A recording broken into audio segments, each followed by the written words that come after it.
I recently stumbled into a situation so absurd, I could hardly believe it. The HOA swooped in and claimed my private pool, then had the gall to accuse me of obstruction. All thanks to a mysterious midnight code update that suddenly branded my backyard as their turf. The irony. The only thing stripped away that day was their bloated sense of entitlement. Let me rewind to the start. High heels shattered my Saturday calm. Click, click, sharp as gunfire, right as I skimmed the last leaf from the pool that keeps my brother Sam's anxiety at bay. In marched Karen, our self-anointed HOA queen, shark grinning with a clipboard raised like a royal decree. Your pool is now the HOA's VIP venue, she barked, thumbs flying to text her influencer posse. No permission, no heads up, just a rule she'd conjured overnight. Sam clutched his sketchbook, my patience frayed to a thread. If she wanted a party, I'd give her fireworks. Helmet hair, Fort Knox, clipboard, predator, smite Tom, she chirped. Louder than the birds she'd just scared off, just the man I needed. I met her with a single raised brows. Sometimes silence cuts deeper than words, though Karen never learned to read the room. Big news, she crowed, waving a paper from her clipboard. The HOA is hosting a very important, very exclusive VIP soiree next Saturday. Oh joy, I thought, my sarcasm meter redlining. I felt Sam shrink beside me. He dreads confrontations, and she prattled on, beaming. We've decided, well, I've decided that your lovely pool will be the centerpiece. I blinked slowly, keeping my voice steady. My pool, I said. Karen, you do see the sign, right? I pointed to the bold, professionally made private property. No trespassing sign on the fence, gate not small, not hidden, downright prominent, with Sam's hand-painted flowers softening the post's edge, though that didn't change a thing. Which city of the United States are you watching from? Drop a comment and share with us if you have any confrontation with the HOA. Will narrate your story on our channel. Less serious though, Karen just sort of sniffed like the sign was a bad smell. Oh, that's cute, Tom, but this is an official HOA event for the good of the community. She tapped her clipboard, and per the new event priority, mandate section C, subsection 4, HOA sanction premier events can utilize designated prime community areas. I've designated your pool area as prime. Designated, I repeated. I could feel that gritty part of me starting to wake up, the part that doesn't like being told what to do with my own stuff. Karen, this isn't a community area. This is my backyard. My property. The deed is in my name. My brother and I live here. This is our home. I kept my voice calm, but there was an edge to it now. Sam looked worried. He was glancing from me to Karen and back again. His sketchbook. Forgotten now, Tom. Don't be difficult, she said, her voice losing its fake cheer and getting that hard, brittle tone she used when she wasn't getting her way. It's already decided. The flyers are being printed. Very important people will be here. Influencers. Even she said, influencers. Like it was a magic word that should make me roll over and beg to host. You wouldn't want to cause problems, would you? There are fines. You know, significant fines for non-compliance with HOA mandates. She waved the paper again, which I presumed was this brand new, probably self-written mandate. I just looked at her helmet hair, her smug face, the clipboard of doom. I thought about Sam, about our peace, about how this woman felt she could just waltz in and take over Karen. I said, my voice very quiet now, this conversation is over. You are not using my pool. You are not hosting a party in my yard. You need to leave my property." Her face got all tight, her eyes narrowed. "You'll regret this, Tom. You'll see the HOA has rules for a reason." And with that, she spun on her heel, a surprisingly agile move for someone so tightly wound, and stomped back across my patio through the gate and was gone. The click-clack faded silence descended again, but it wasn't the peaceful kind, it was the calm before the storm kind. Sam looked at me, his eyes wide. "What are we going to do?" "Tom," he whispered. I put my arm around his shoulder. "Don't you worry, Sammy," I said. "I'll handle Karen." But deep down, I knew this was just the first shot. Karen wasn't the type to give up, not when she thought she was right, which was always, and I wondered just for a second how far this was going to go. How far would I have to go to protect what was ours? This was definitely not over, not by a long shot. This wasn't our first rodeo with Karen, not by a long stretch, ever since she got elected HOA president, mostly because nobody else wanted the job or the headache. She'd been on a bit of a power trip, a big bit before her reign. The HOA was pretty chill. They made sure the communal flower beds at the entrance were tidy, organized, a 4th of July potluck, that kind of thing, benign, helpful even, but Karen saw the HOA bylaws not as guidelines for neighborly living, but as a weaponized text to enforce her vision of suburban perfection, a vision that usually involved everyone else bending to her. Will I remember when we first moved in about 3 years ago, Sam and we'd saved up for this place. It was a bit of a fixer-upper, but it had good bones, and that pool, well, that was the clincher. Sam had been having a tough time before that, some health stuff, some anxiety issues, and the idea of him having a peaceful place to relax, to float his cares away, that was huge for me. I'm his big brother. Looking out for him is just what I do. It's not a burden, it's just a fact, like the sky is blue. So we poured our hearts and a lot of sweat into making this house a home, our first Karen encounter was over the mailbox. Apparently, our mailbox, the one that came with the house, was, and I quote, an unapproved shade of beige. Not just beige, mind you, but an unapproved shade. She'd left a notice, a full-page typed letter, detailing the precise Pannoni-colored chip of the community standard beige. We needed to adhere to it, included a threat of a daily fine, if not rectified within 7 days. I remember reading it and thinking, is this lady serious? Hank, who lives 2 doors down and had already had his own mailbox baptism by Karen, saw me looking at the letter. He wandered over, shaking his head. Hank is a retired plumber, a widower with a terrier named Max. That's about as yappy as Karen, but way more charming. Ah, the beige edict, he'd said, stroking his chin. Classic Karen. Last month it was.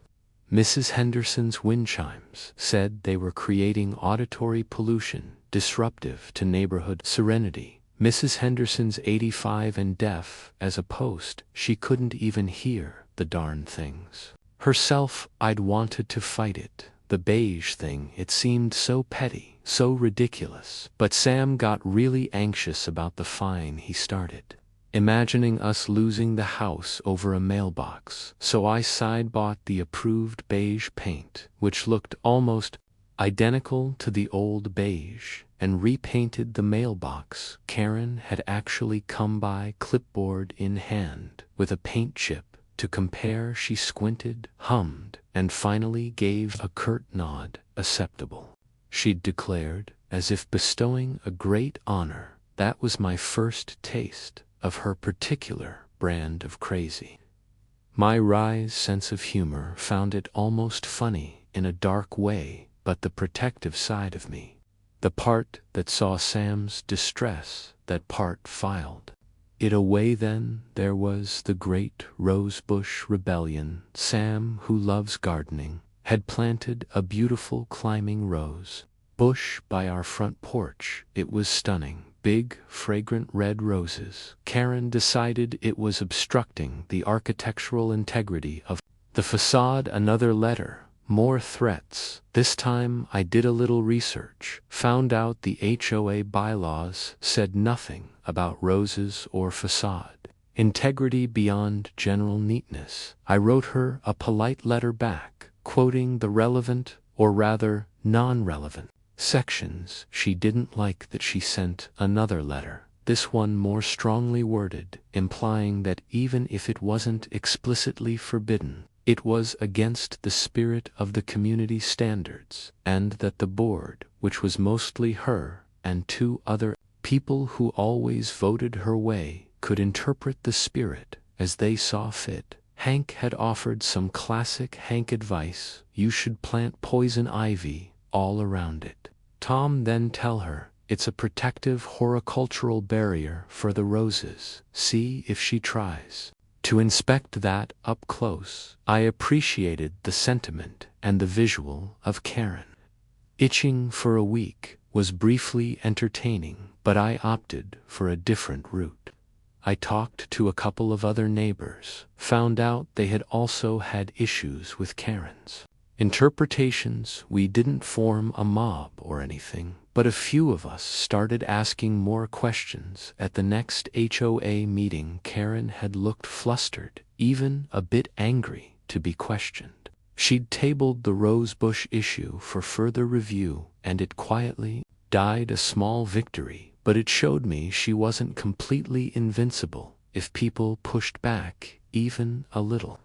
It also showed me she held a grudge. She was noticeably cooler to me after that. So this pool thing, this was an escalation, a big one. Taking over my mailbox color was one thing, trying to dictate my landscaping was another, but commandeering my private pool in my private backyard for her VIP party, that was a whole new level of audacity. This wasn't just about a rule, this was about my home, my sanctuary. Sam's sanctuary. This was about drawing a line. I knew she'd picked our pool because it was the nicest private one in the neighborhood.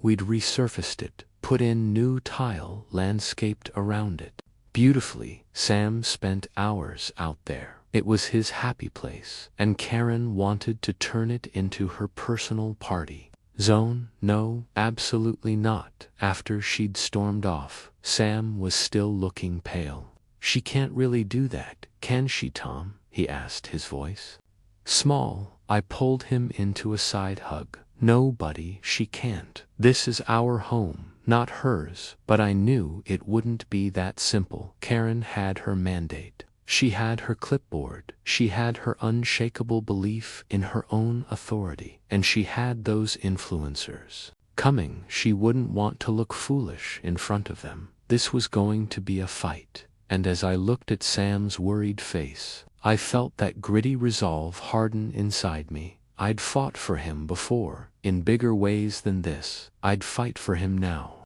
Karen had no idea who she was messing with, she thought. I was just some quiet guy who'd paint his mailbox the right shade of beige. If she yelled loud enough, she was about to find out how wrong she was. The question wasn't if I would fight back, but how and how far would she push me before she realized her mistake. The official notice arrived on Monday, not in the mail. Oh no, that would be too impersonal for Karen. She or one of her board member cronies, probably Janice from down the street, who always looked like she was sucking on a lemon, hand delivered.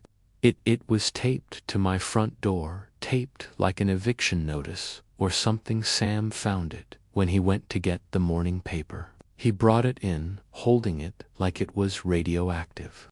His hand was actually trembling a little. That made me see red, not for me, but for him. This woman was terrorizing my brother over a party.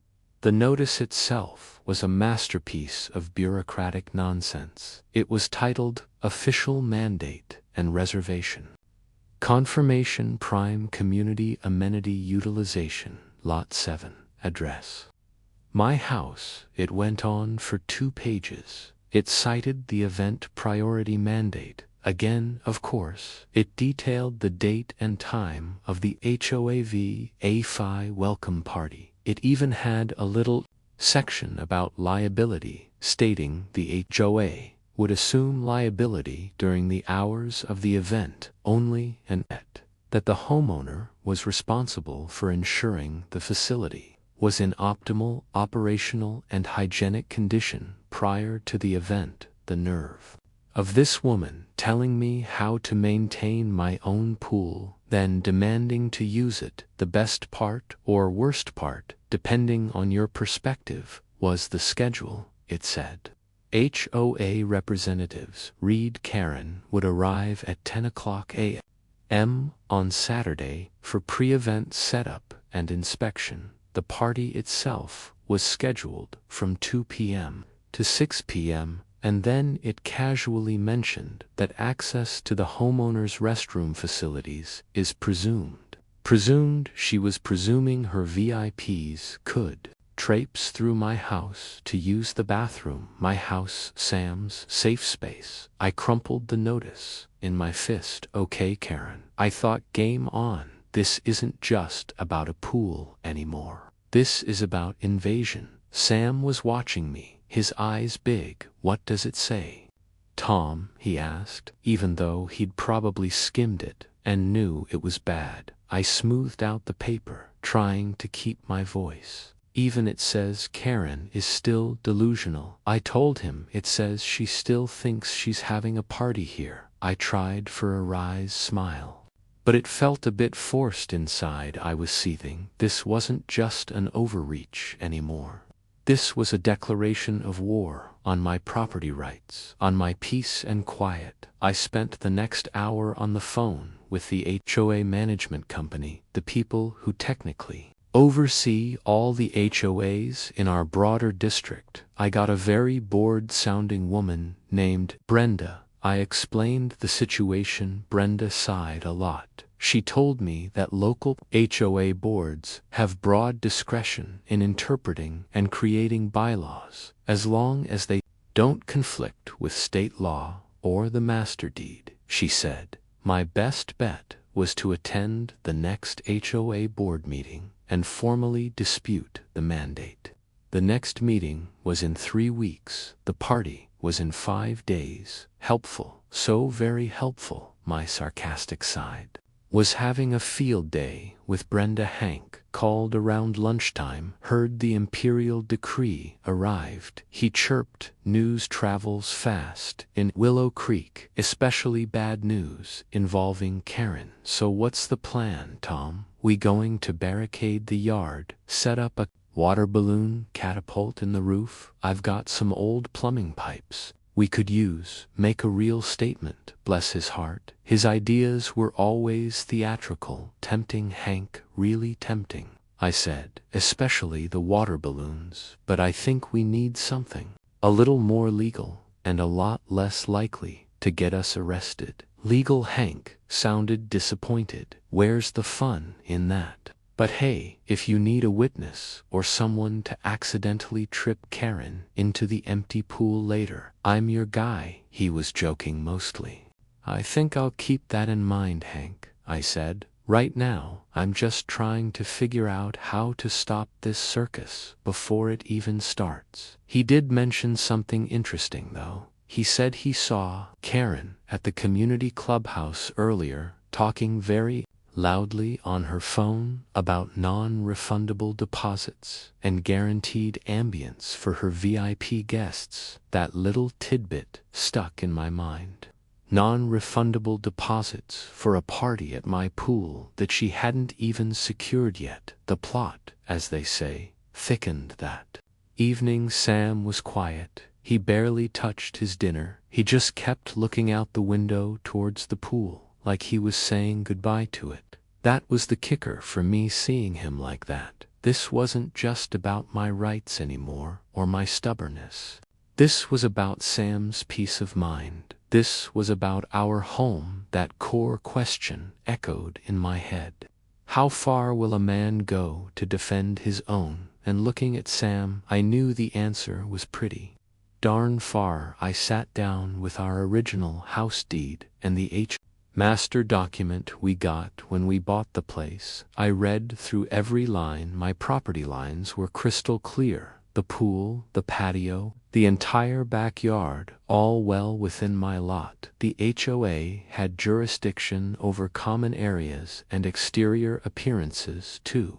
Some extent, hello beige mailbox, but nothing in the master deed gave them the right to just commandeer private property for parties. This event priority mandate Karen was waving around had to be something new, something she'd cooked up, and probably bullied her two cronies on the board into rubber stamping. The more I thought about it, the more a plan started to form. A beautifully simple, perfectly legal plan. Karen wanted my pool to be in optimal, operational, and hygienic condition. Okay, it would be spotless. Even she wanted to use my pool. Well, she couldn't use what wasn't there, could she? A slow smile spread across my face. It was time for some urgent, unscheduled pool maintenance. Very urgent. The kind that might take a few days. The kind that might leave the pool, say, completely empty. The challenge was going to be the timing and making sure I was completely within my rights. Karen was going to have her VIP swear, all right, just not the one she was planning. And the thought of her face when she saw it, well, that was just a bonus. But first I needed to make sure all my ducks were in a row. This had to be airtight. The next few days were a blur of quiet preparation and simmering tension. Karen, true to form, didn't let up on Tuesday. A brightly colored flyer appeared on the community notice board by the mailbox's grand VIP soiree at Willow Creek's premier aquatic oasis. It screamed in a curly, obnoxious font. It featured a picture, a slightly photoshopped picture, I noted with wry amusement, of a sparkling pool that looked suspiciously like mine, but with more palm trees than actually existed in our entire state. It promised an afternoon of exclusive networking, gourmet refreshments, and lakeside ambience. Lakeside, my pool, was many things but a lake. It was not. The flyer also mentioned in smaller print at the bottom, hosted by your dedicated HOA president, Karen Smith, and the Willow Creek HOA board. No mention of me, the actual owner of the aquatic oasis. Of course not. Sam saw the flyer on his way back from the store and came home looking like he'd seen a ghost. She's really doing it, Tom, he said, his voice flat. She's telling everyone. I took the flyer from him. The sheer gall of it was breathtaking. This wasn't just an internal HOA document anymore. This was a public advertisement for an event on my private property without my permission. My gritty resolve solidified further. This woman was operating in a fantasy world, and it was time for a reality check. Buddy Hank called, naturally saw the propaganda. He announced premier aquatic oasis. Sounds fancy. Does that mean we all get little umbrellas in our drinks? Then he lowered his voice. Listen, Tom, I was at the clubhouse earlier, picking up Max from his yappy hour. Don't ask anyway. Karen was there, lording it over Janice and poor old Mr. Henderson, who's on the board but mostly just nods. She was on her phone again talking to some catering company, and I heard her say, get this, yes, 50 VIPs confirmed, plus their plus ones. The entry fee covers deluxe catering and a swag bag, non-refundable. Of course, we have secured the most exclusive venue in Willow Creek. Entry fee,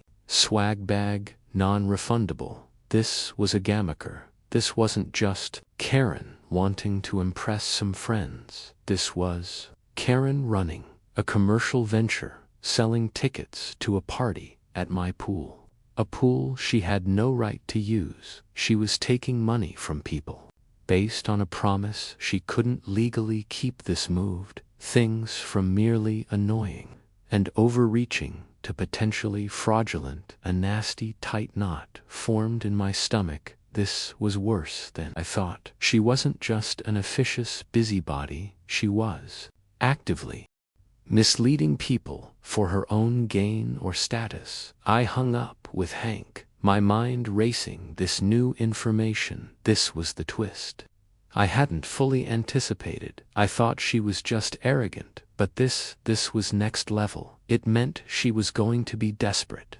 If that party didn't happen, or if it was a disaster, she wouldn't just look foolish in front of her influencers. She might have angry ticket holders demanding refunds she'd already implied were non-refundable. Maybe she'd already spent the money. This made her more dangerous, more unpredictable. That evening, I laid it all out for Sam. I told him about the entry fees, the non-refundable tickets. He looked horrified. She's cheating people, he said, his quiet nature giving way to a spark of indignation, using our pool to do it. That little spark in him that was good to see. It meant he wasn't just scared, he was angry too.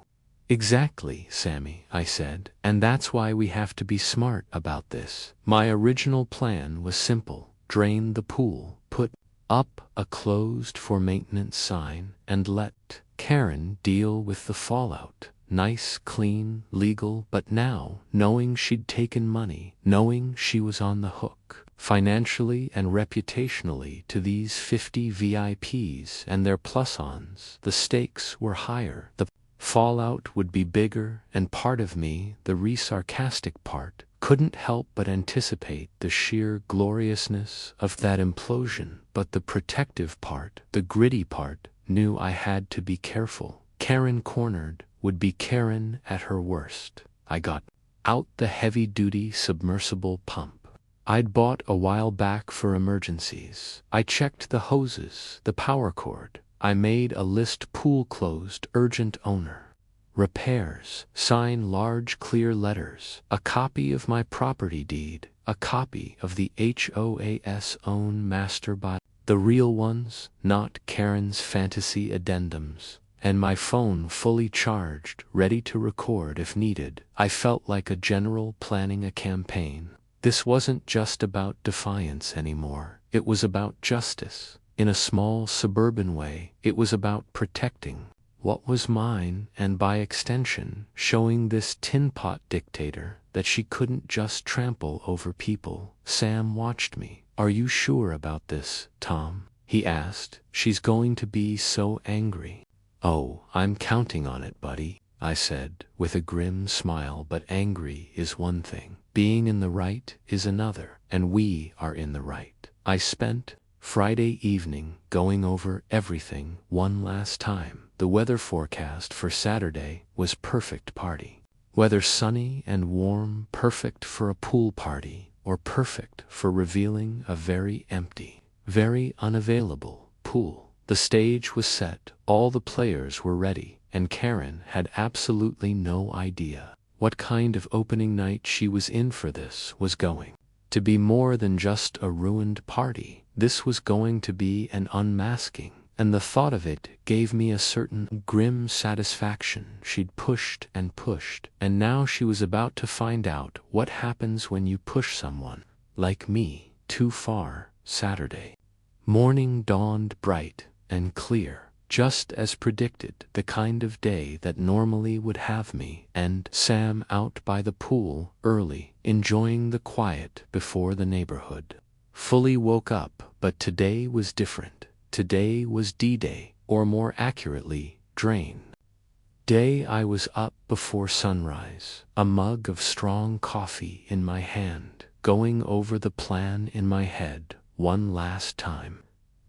Sam was still asleep. I wanted to let him rest. He'd been on edge all week, and today was likely to be eventful. My first step was a preemptive strike of sorts. I typed up a very polite, very formal letter addressed to Karen and the HOA board. It stated quite clearly that the pool and surrounding patio area at my address were undergoing urgent and essential owner-initiated maintenance starting immediately and would be unavailable for any use until further notice. It cited my rights as a property owner to maintain my property. It wished them well with their alternative arrangements for their VIP swear. I made 2 copies, one for Karen and one for my records. I even thought about sending one to the influencers she was so keen on, but decided that might be overkill for now. Around 7 a.m. I saw Janice, Karen's main lemon-sucking board crony, walking her poodle. I casually strolled out to my mailbox, letter in hand. "Morning, Janice," I said, with a cheerfulness I definitely didn't feel but knew would annoy her. "Could you do me a huge favor?" she asked, her voice already sour. "Just a little update about my property," I said airily. "No keeping the board informed regulations and all that." She snatched the letter with a sniff and continued her walk, the poodle yapping at her heels. Perfect. Karen would get the news, but not directly from me. Barging in, more deniability for me, more frustration for her when she couldn't immediately confront me. Then the main event, Operation Drainpipe. I wheeled the submersible pump to the edge of the deep end. The pool looked beautiful, sparkling clean, innocently inviting, almost ashamed to empty it. Almost. I attached the long discharge hose, running it out to the storm drain access at the far edge of my property, making sure it was all legit and not violating any city codes about water discharge. Last thing I needed was another front to fight on. I double-checked everything. Pump ready, hose secure, power connected. I took a deep breath. Here we go. With a flick of the switch, the pump hummed to life. Water started gushing out the hose. A steady, powerful stream. It was surprisingly loud, the pump's motor and the whoosh of the water, but it was also a deeply satisfying sound. With every gallon that flowed out, Karen's party plans flowed out with it. I settled into a lawn chair with another coffee, a book I wouldn't actually read, and prepared to supervise. This was going to take hours. Draining thousands of gallons of water isn't a quick job. Sam woke up around 8:30 a.m. Drawn by the sound, he came out onto the patio, rubbing his eyes, then stopped dead. When he saw the pump and the rapidly diminishing water level, a slow grin spread across his face. "You're really doing it," he said, a note of awe in his voice. "Yep," I replied, taking a sip of coffee. "Urgent maintenance. You know, can't be too careful with pool hygiene when VIPs are expected." He chuckled, the first genuine laugh I'd heard from him in days. He pulled up a chair next to me. "Can I help?" he asked. "You can help me keep an eye on things," I said, "and maybe fetch more coffee. It's going to be a long morning." Hank, ever vigilant, must have heard the pump. To around 9:00 a.m. he ambled over Max. Trotting beside him, he peered at the draining pool, then at me, a huge grin splitting his face. "Maintenance, huh?" he said, winking. "Very thorough maintenance. The best kind. Heard Karen got a little love letter from you this morning." Janice looked like she'd swallowed a wasp when she passed my place, he cackled. "So this is the plan. I like it. Elegant, simple drives, the point home like a 9-in-nail. He offered to bring over some donuts. Got to keep up your strength for all this hard work." The colorful tile border was fully exposed, looking stark and strange. The shallow end was almost empty. It was happening, and right on cue, as if someone By the sheer audacity of my actions, Karen's car screeched to a halt at the curb in front of my house.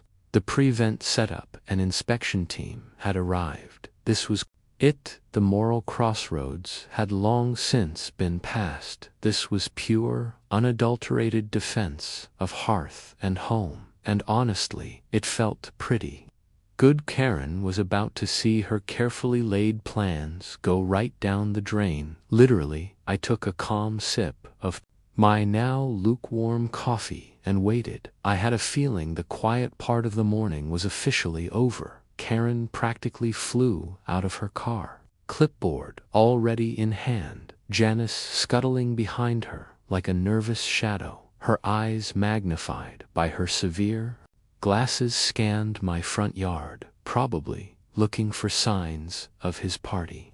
PREP, festive balloons, catering trucks. What she found was me sitting calmly in a lawn chair, Sam beside me, and the distinct, unmistakable sound of a heavy-duty pump chugging away.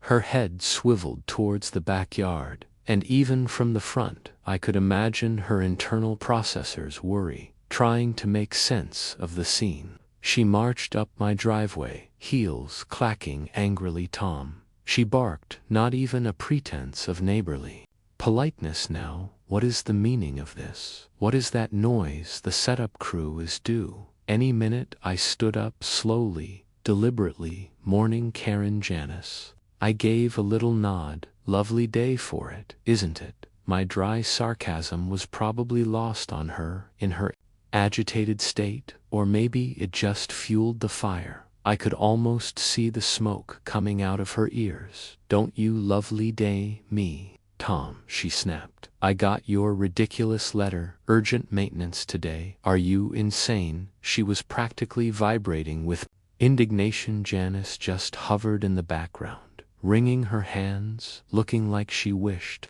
the earth would swallow her. Sam, to his credit, stayed put, though he was gripping the arms of his chair pretty tightly. I was proud of him for not bolting. My protective instincts flared, but I kept my voice calm and steady. This was a performance, in a way, and I had the leading role. Insane? No. Karen responsible? Yes, I replied, matching her volume with quiet firmness. Pool safety is paramount. I discovered a potential issue late yesterday.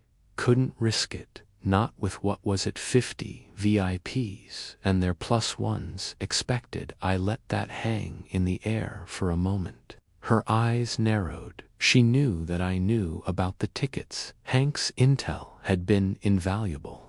This was the first twist I was throwing at her directly, the knowledge that her little money-making scheme wasn't a secret. That's neither here nor there, she sputtered, flustered, for a split second before her usual arrogance reasserted itself. This maintenance is clearly a deliberate attempt to sabotage the HOA SVIP event, an event for the good of the community. You signed the HOA agreement. You are obligated to comply. She was waving the crumpled letter I'd sent her as if it were proof of my villain. Actually, Karen, I said, pulling out my own neat, crisp copy of the property deed and the HOA master bylaws. I'm obligated to maintain my property, which I am doing, and I'm obligated to follow the actual HOA bylaws, which say nothing about commandeering private residences for parties. This pool, this yard, it's all mine. See? I held up the deed, pointing to the relevant section, outlining my property lines, my private property, not a community asset for you to rent out. Her face was turning a fascinating shade of mottled red and white. That event priority mandate supersedes any prior interpretations, she insisted, her voice rising in pitch. The board approved it. It's official. Was that before or after you sold non-refundable tickets? Karen, I asked very quietly.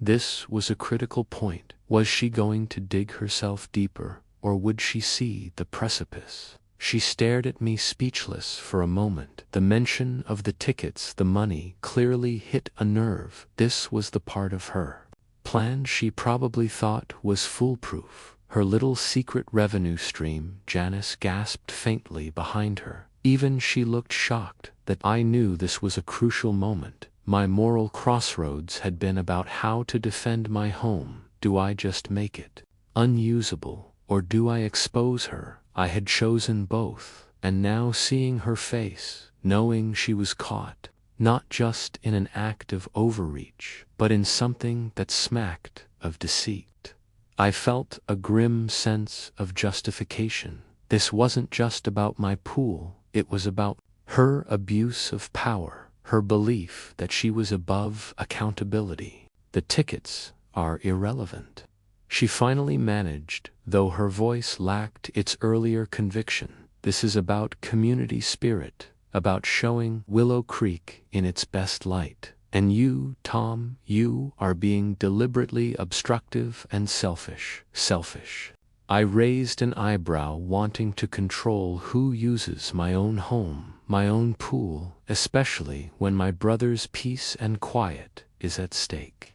That's selfish. Or is it selfish to sell access to something that isn't yours? To sell Karen? I kept my gaze steady on hers. Sam shifted in his chair, and I subtly put a reassuring hand on his shoulder. He needed to see that I wasn't backing down, that we were in this together. Hank chose that moment to wander out to his own front yard, ostensibly to check his mail.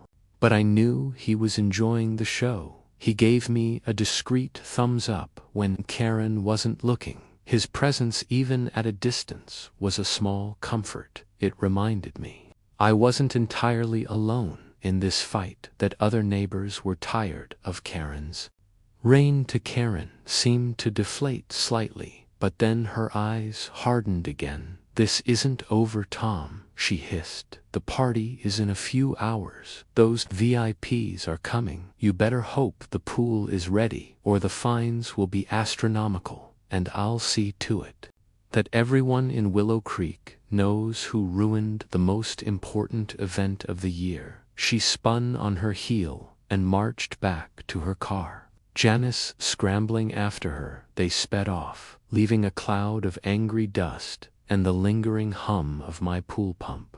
Sam let out a shaky breath. Wow, he said, she's really something. She is. I agreed, but we're something to Sammy. We're people who don't get pushed around. The pool was now significantly emptier. The tiles were exposed almost down to the bottom of the shallow end. It looked stark hollow, a perfect metaphor for Karen's party plans, but she'd made her threat fines.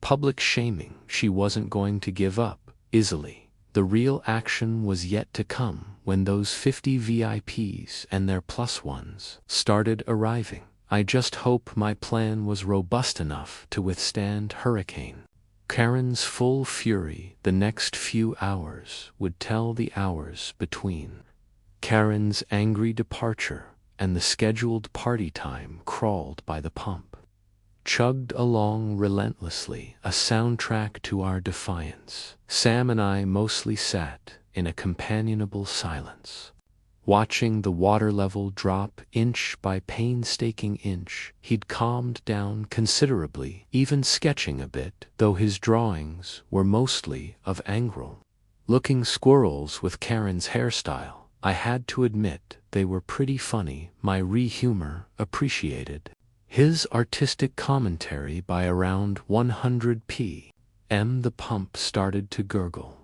The pool was, for all intents and purposes, empty, just a few puddles in the deep end. The vast expanse of blue tile looked strangely alien in the bright sunlight. It was done, phase one at least. I switched off the pump, coiled the hoses neatly, and stored the equipment back in the shed. Then the pista resistance. I brought out the sign I'd made, large white foam board with big clear black letters. Pool closed. Urgent owner repairs. No trespassing. Violators will be Prosecuted, I even added a little drawing of a sad-faced swimming pool, a touch of Sam's influence.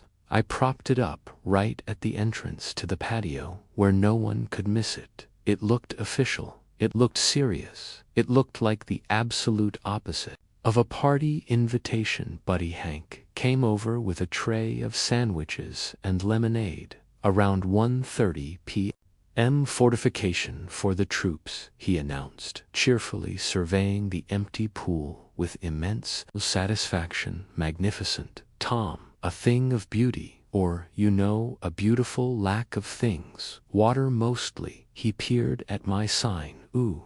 Violators will be prosecuted. Strong, I like it. Got your camera ready. This is going to be better than reality TV. He wasn't wrong. I had my phone in my pocket, fully charged, video recorder on standby just in case. Right on cue, at precisely 1:55 p.m., the first cars started to arrive. Not beat-up neighborhood JBs, but shiny SUVs, expensive-looking sedans.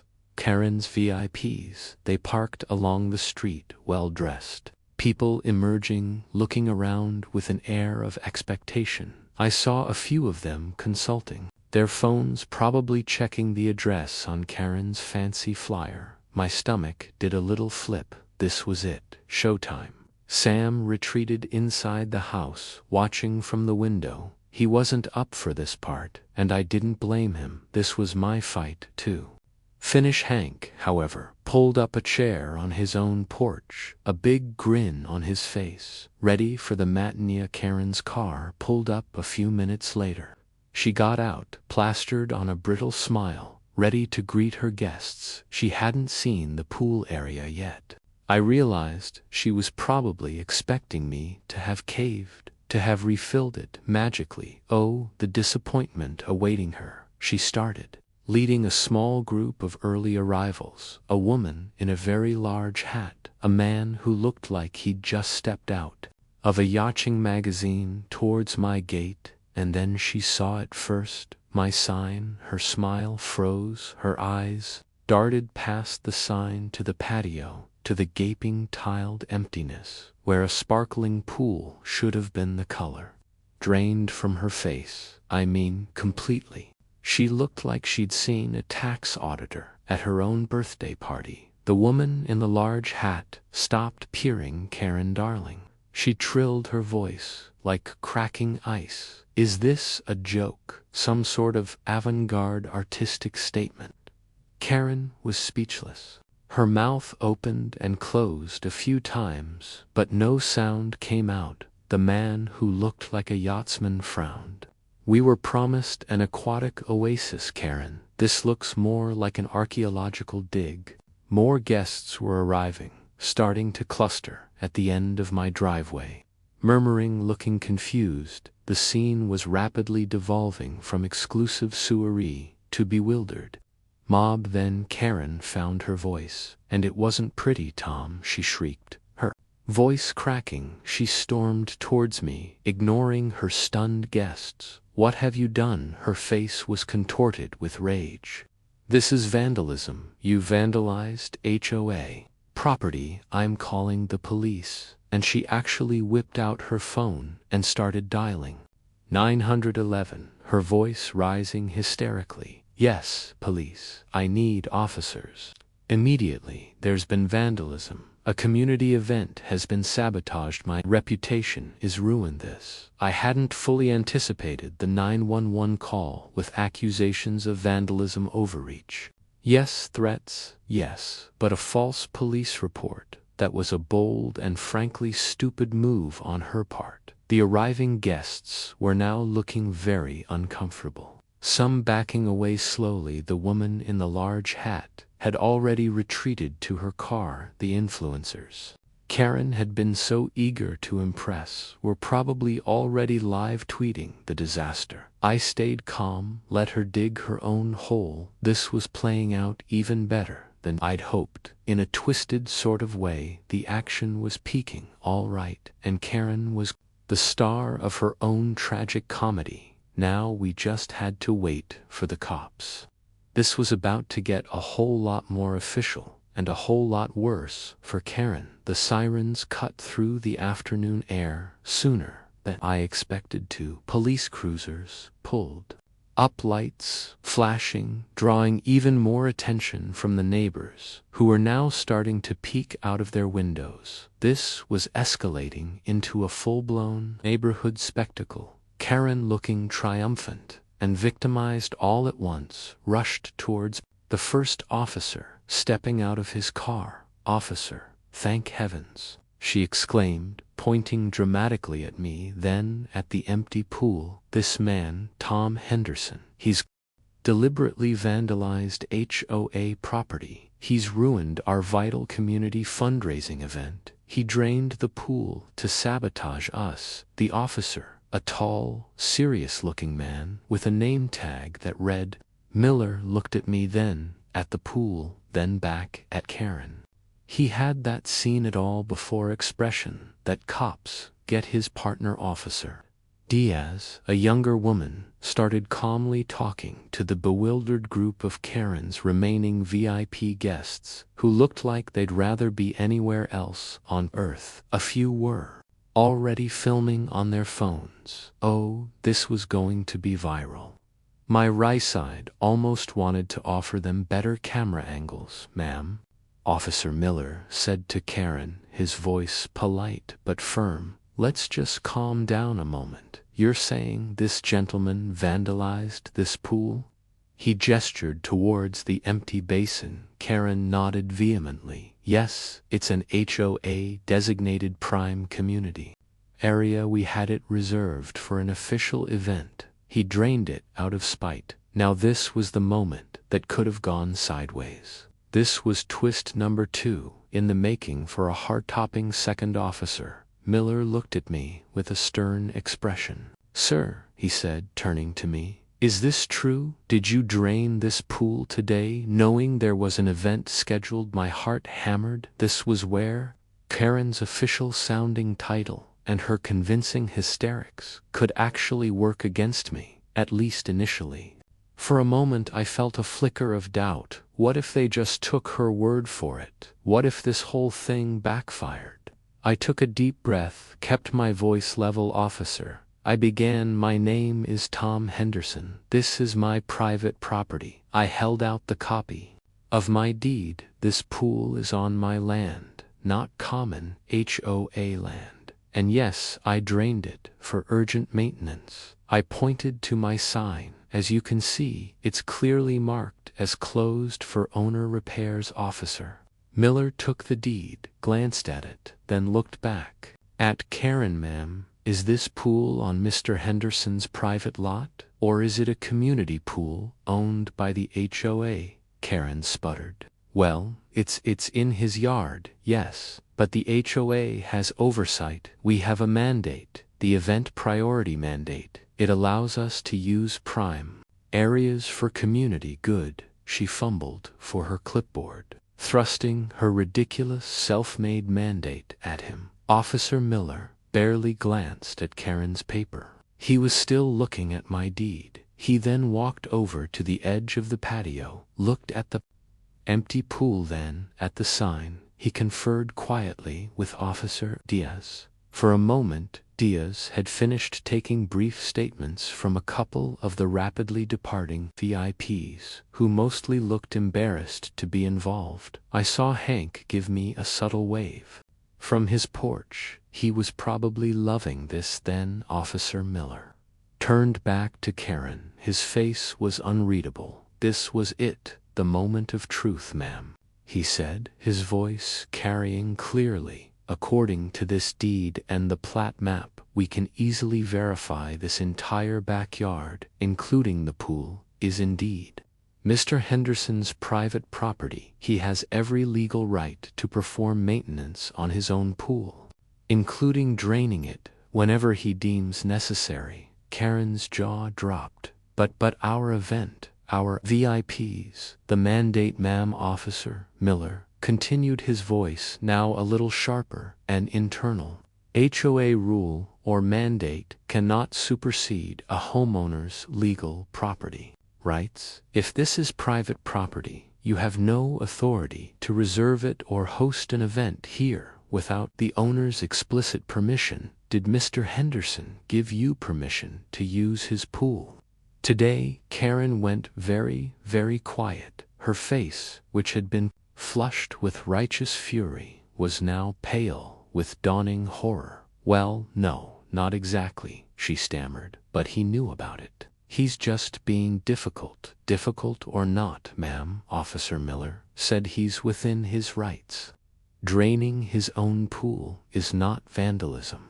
However, he paused, and his gaze on Karen became very stern. Calling 911 and filing a false report of vandalism is a misuse of emergency services, and attempting to use private property without permission, especially if you were charging for access, could have other legal implications that hit Karen like a physical blow.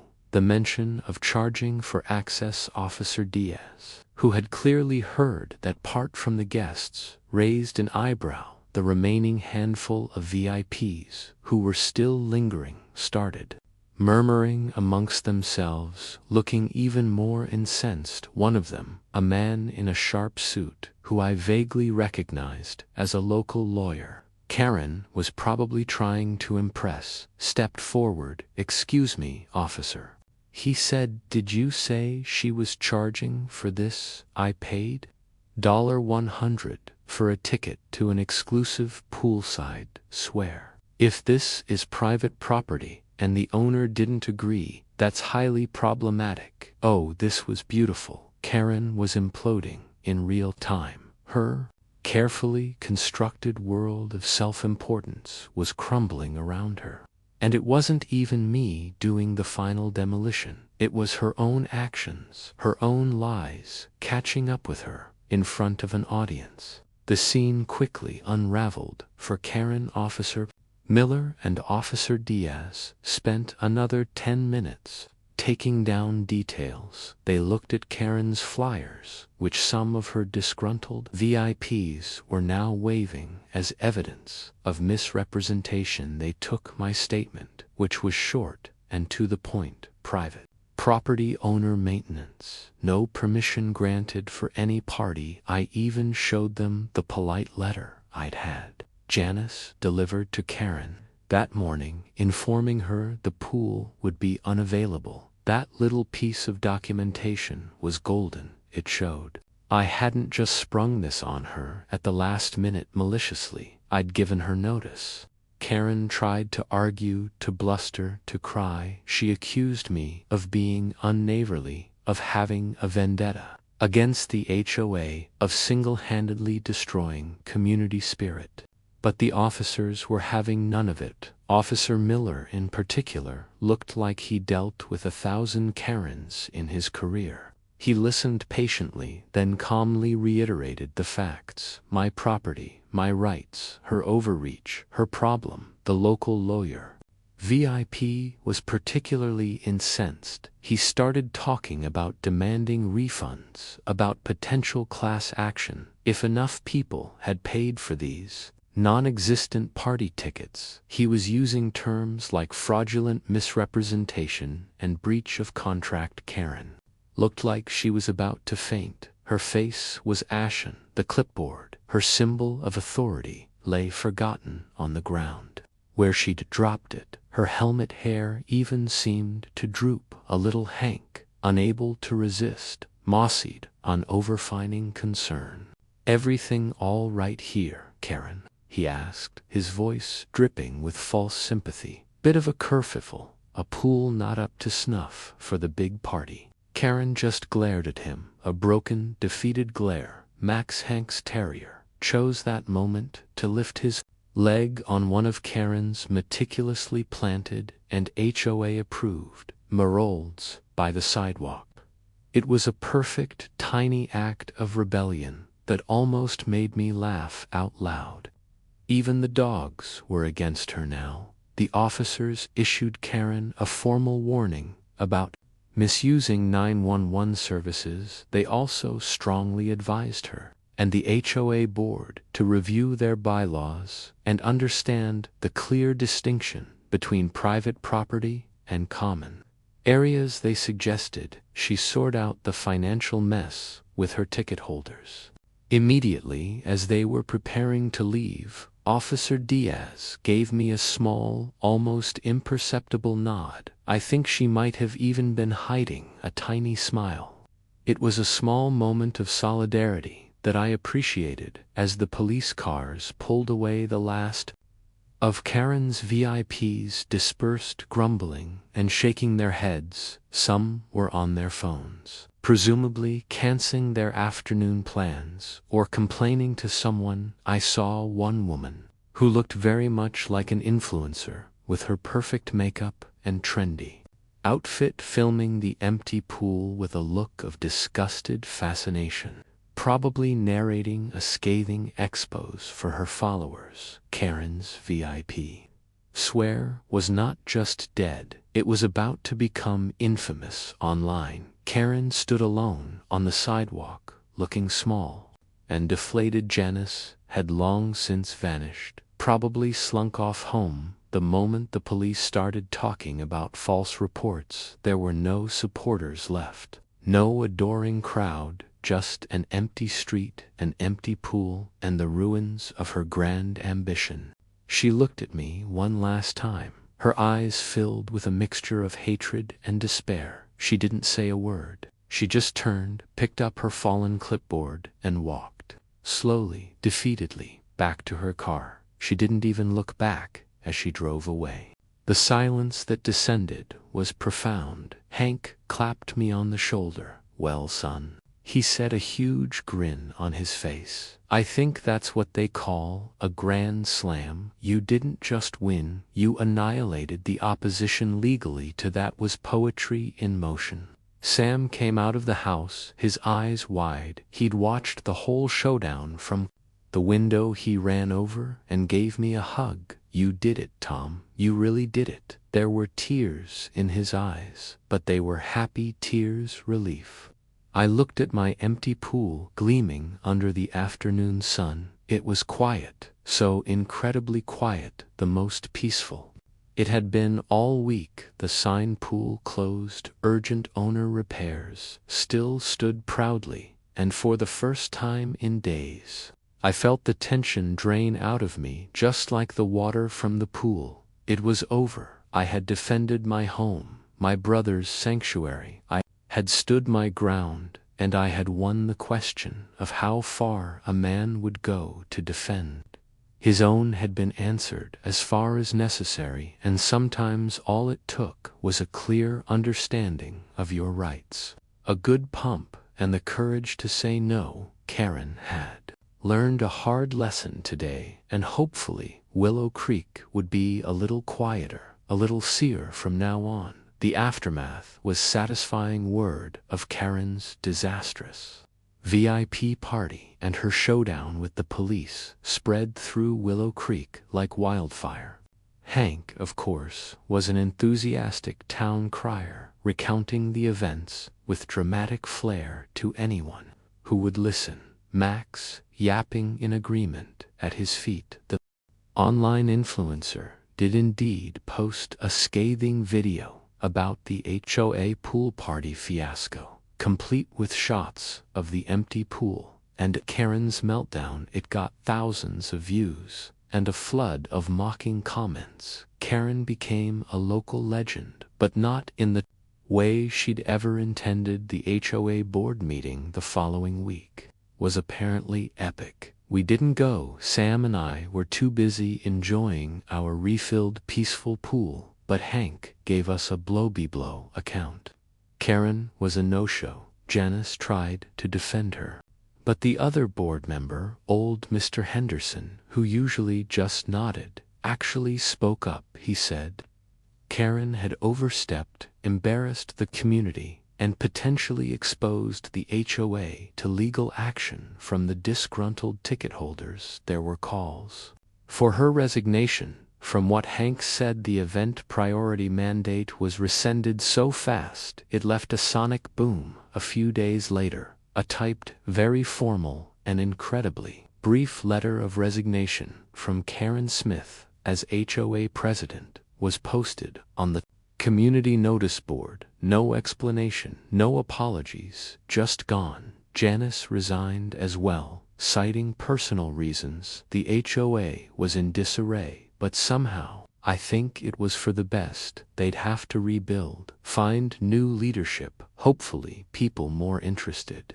in community and less in petty tyranny. My brother Sam blossomed with Karen's oppressive presence removed and the sanctity of our home reaffirmed.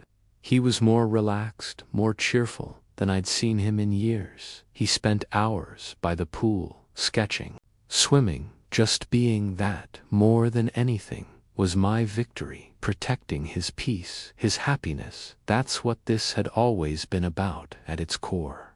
How far will a man go to defend his own? For Sam, for our home. The answer was clear to the very end of the line, armed with nothing but the truth, a property deed, and maybe a submersible pump. Life in Willow Creek settled back into a quieter rhythm. The grass still got mowed, the trash still got picked up, but there were no more passive-aggressive notes about beige mailboxes or overly enthusiastic roses. There was a sense of lightness, of freedom, sometimes standing up to a bully. Even a clipboard-wielding HOA president can change more than just your own circumstances. It can change the whole neighborhood. And as for me, I learned that sometimes the best way to enjoy Udabo is to make sure only the right people get to use it. And sometimes an empty pool can be the most satisfying sight in the world, especially when it's quiet, so very, very quiet. Hank's recap hit town like thunder. Remember the great pool draining boom, Karen's shriek, the cop's deadpan verdict, my bone dry oasis. The influencer's viral clip sealed her fate. Comment threads turned her name into a punchline and a cautionary hashtag, while Sam and I christened the refilled pool with burgers and bad karaoke. The HOA meeting imploded without us. Packed house. Karen AWOL. Janice tried spinning excuses, got drowned out. Quiet. Mr. Henderson called a vote. Every hand but one went up. Mandate shredded. 2 days later, Karen's one-line resignation papered the bulletin board. Janice slunk off next. A sane committee stepped in, promising sunlight and simple rules. The neighborhood exhaled unapproved. Roses erupted. Wind chimes jingled. Fences became conversation spots. Sam dumped the angry squirrel sketches for bright pool scenes and invited friends to float on his terms. My takeaway: a deed beats any clipboard. A drained pool can gut a power trip, and even the quiet guy turns steel when home and family are on the